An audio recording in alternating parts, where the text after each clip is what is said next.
at the end of the day, no matter how fantastic your solution is, people have to use it.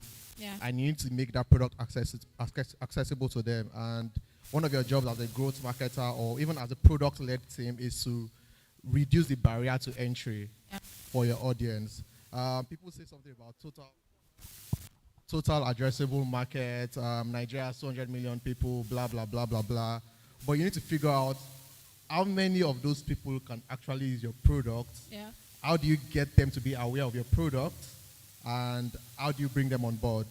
And let me now bring it down. Let me localize it to Ibadan. I've worked with a couple of startups in Ibadan, and I will tell you, if you really want to make your product direct to consumer marketing, because the segment of the digital savvy people who spend most of their time online is a very small subset that you can't build a business around that. You can build a product for them, but if a business is going to scale, you need to get it to, so we have the early adopters, right? The guys, but you need to get it to the mainstream. Tactics that I've seen work in Ibadan, billboards work a lot, radio works, direct consumer marketing work, that is having agents out there in the field talking to people. The major challenge with it is that people say, how do you track? How do I measure my return on investment? That is where you have to be creative. I remember while at Save Order, we did a campaign for billboards, and one of the easiest ways to track billboards was, okay, put promo codes on it, and then measure how many people use those promo codes. But again, we decided to how can we be more granular, right? And I remember we had a campaign where we literally geotagged each of our billboards. We knew how many installations we were getting in that radius, how many orders that these people ordering rides were getting.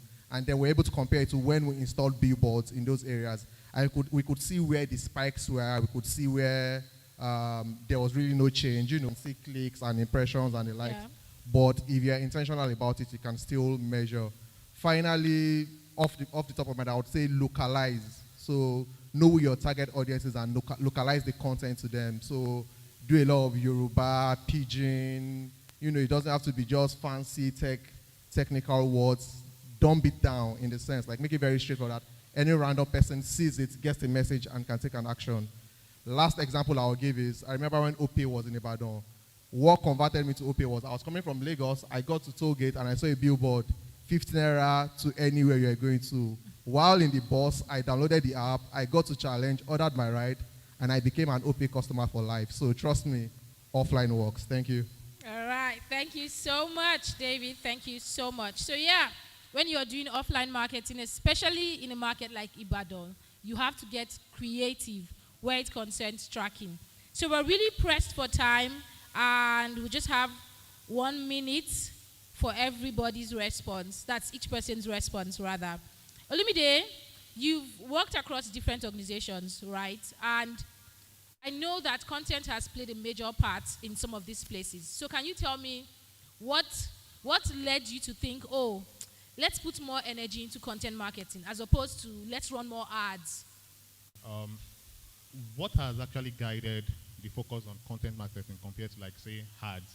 I think it's based on the social truth that mostly because of people recommending products to them.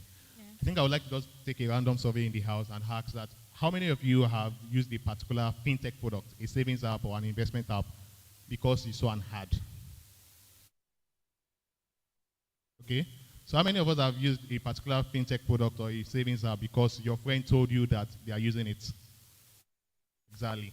So with fintech, there's a lot of trust attached, right? And the best way to build trust is by educating people. So there's always a no-like trust, there's a no-like trust factor, which is people need to know you, they need to like you, and then they can trust you. Right, but the best way to do that is through content. So with your content, you can inform people, you can educate them, you can entertain them, and that way you get them to know you, you get them to like you, you get them to now trust you.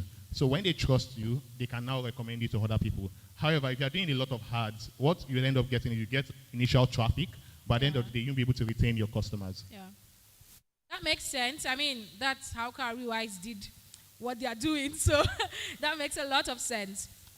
Sonia, have you ever been the first growth hire in a company?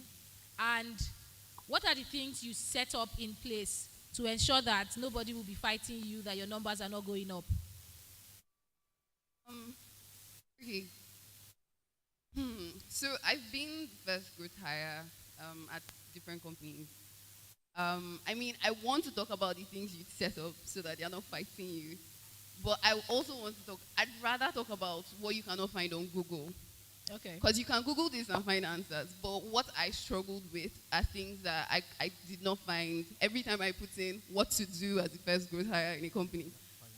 First thing you need to do, right, is set expectations with your manager. In Nigeria, early stage startups, that's going to be your startup CEO, right?